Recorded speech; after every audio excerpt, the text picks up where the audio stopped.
दोस्तों नमस्कार। आज फिर एक कहानी के साथ, कहानी छोटी लेकिन सीख बड़ी, और सीख वही महान जो जीवन में उतर जाए, और ज्ञान वही श्रेष्ठ जिससे जीवन संवर जाए।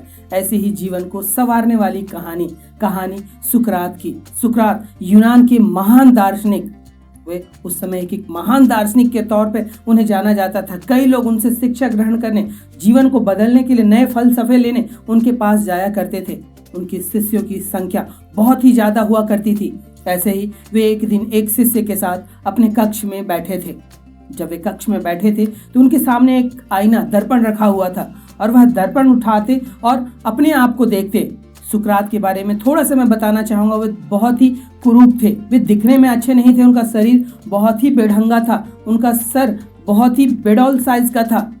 वे अपने आप को दर्पण पर निहार रहे थे, और यह शिष्य जो उनके साथ उस कक्ष में था, वह सुकरात को देख रहा था कि सुकरात आईना देख रहे हैं। सुकरात ने अचानक शिष्य की तरफ नजर डाली और देखा कि शिष्य उन्हें देख रहा है, और वे शिष्य के मन की बात समझ गए। उन्होंने शिष्य से कहा, तुम यही सोच रहे हो ना कि मैं आईना क्यों देख रहा हूँ? मैं इतना कुरूप, मैं इतना बदसूरत, मुझे आईने की जरूरत क्या है? मुझे आईना देखकर अपने आप को निहारने की जरूरत क्या है? तब शिष्य झेंप जाता है। वह मन में तो यही सोच रहा होता है, लेकिन गुरु से पूछने की उसे हिम्मत नहीं होती है। तब वह हामी में सर हिलाता है। तब सुकरात उसे अपने पास बैठाते हैं और बोलते हैं कि मैं इसलिए चेहरा देखता हूँ कि मैं हूँ तो भद्दा, बदसूरत, मैं काम अच्छे कर सकूं। यही प्रेरणा मैं इस आईना से लेता हूँ। जब भी मैं अपने आप को आईने में देखता हूँ और देखता हूँ कि मैं इतना भद्दा, इतना कुरूप, इतना बदसूरत, कम से कम मैं अपने काम के लिए तो जाना जाऊँ। और यह मुझे प्रेरणा देती है कि मुझे अच्छी सोच विचार रखनी है, अच्छे काम करने हैं, जिससे लोग मुझे याद रख सके। शिष्य उसकी बात से पूर्ण रूप से सहमत होता है और अपने महान गुरु के पैरों के नीचे नतमस्तक होते हुए पूछता है कि यह तो आपके महान विचार हैं गुरुजी, लेकिन क्या ऐसे में जो सुंदर लोग हैं उन्हें आईना नहीं देखना चाहिए कि वे सुंदर हैं? तब सुकरात हंसते हैं और बोलते हैं कि नहीं, उन्हें भी आईना देखने की जरूरत है। जो बदसूरत है उन्हें तो आईना देखना ही है कि वे अच्छे काम की प्रेरणा ले सकें खुद को देखकर, लेकिन जो खूबसूरत लोग हैं, सुंदर लोग हैं, उन्हें भी आईना देखना चाहिए। इसलिए नहीं कि वे सुंदर हैं और अपने आप को घमंड में लाने के लिए, अपने आप को अभिमान में लाने के लिए, बल्कि इसलिए कि मुझसे कभी कोई गलत काम ना हो। नहीं तो यह खूबसूरती धरी की धरी रह जाएगी। लोग मेरे एक बुरे काम से मुझे जानने लग जाएंगे और यह खूबसूरती फिर किसी भी काम की नहीं आएगी। तब शिष्य सुकरात के चरणों में पूरी तरह नतमस्तक होकर उनके विचारों से ओतप्रोत हो जाता है। दोस्तों, ये कहानी छोटी सी है, यह व्याख्या बहुत छोटी सी है, लेकिन हमको भी जीवन में यही सीख लेनी चाहिए। हम अगर दिखने में सुंदर नहीं हैं, हमारा शारीरिक गठन ठीक नहीं है, तो हमें काम ऐसे करने चाहिए कि लोग हमें मरने के बाद भी याद रख सके।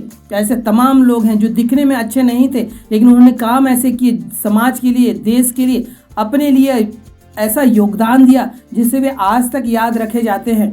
वहीं कई ऐसे खूबसूरत लोग हैं जो दिखने में तो बहुत सुंदर हैं, लेकिन उनके कृत्य दुष्कृत्य से भरे होते हैं। उन्हें कोई याद रखना नहीं चाहता, उनके पास कोई बैठना नहीं चाहता।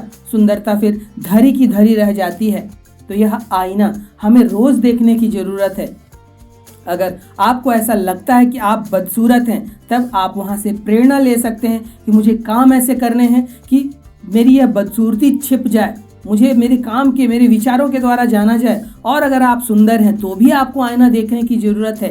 तब यह आईना आपको प्रेरणा देता है कि इस खूबसूरती के साथ में मैं अगर खूबसूरत अच्छे कामों को अपने समावेश अपने जीवन में कर लेता हूँ, तब इस खूबसूरती में तो और चार के चांद लग जाएंगे और कहीं मुझसे कोई गलत काम ना हो जाए, वरना ये खूबसूरती किसी काम की नहीं रहेगी।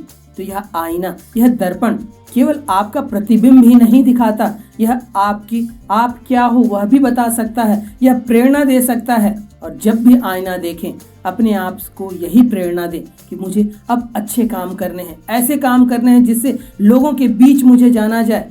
सुंदरता से कुछ भी नहीं मिलने वाला, सुंदरता, बदसूरती, यह सब धरे के धरे रह जाते हैं अगर आपका काम अच्छा है। बदसूरत लोगों को भी जाना जाता है, खूबसूरत लोगों को भी भुला दिया जाता है। तो काम ऐसे करिए कि आप जन्मों जन्मों, कई पीढ़ियों तक आपको याद रखा जा सके। तो हर रोज आईना देखिए, हर दिन आईना देखिए, जब भी सजरें सवरें या अपने आप को अपने प्रतिबिंब में देखें, अपने आप से बातें करें एक सेल्फ टॉक का समय रखिए, 20 से 30 मिनट, 10 मिनट का, जहां पर आप इस तरह की प्रेरणा ले सकें। सुकरात ऐसे ही महान दार्शनिक नहीं थे, वे ऐसे ऐसे चीज किया करते थे जिनसे उनकी चरित्र तो पता चलती ही चलती थी, लेकिन उनके शिष्यों के, उनके प्रति जो समर्पित शिष्य थे, उनको नई सीख मिल जाया करती थी। यह कहानी हमें यही सिखाती है कि अब जब भी हम आईना देखें, यही प्रेरणा लें कि हमें, अगर हम बदसूरत हैं तो अच्छे काम करें, खूबसूरत हैं तो भी अच्छे काम करें।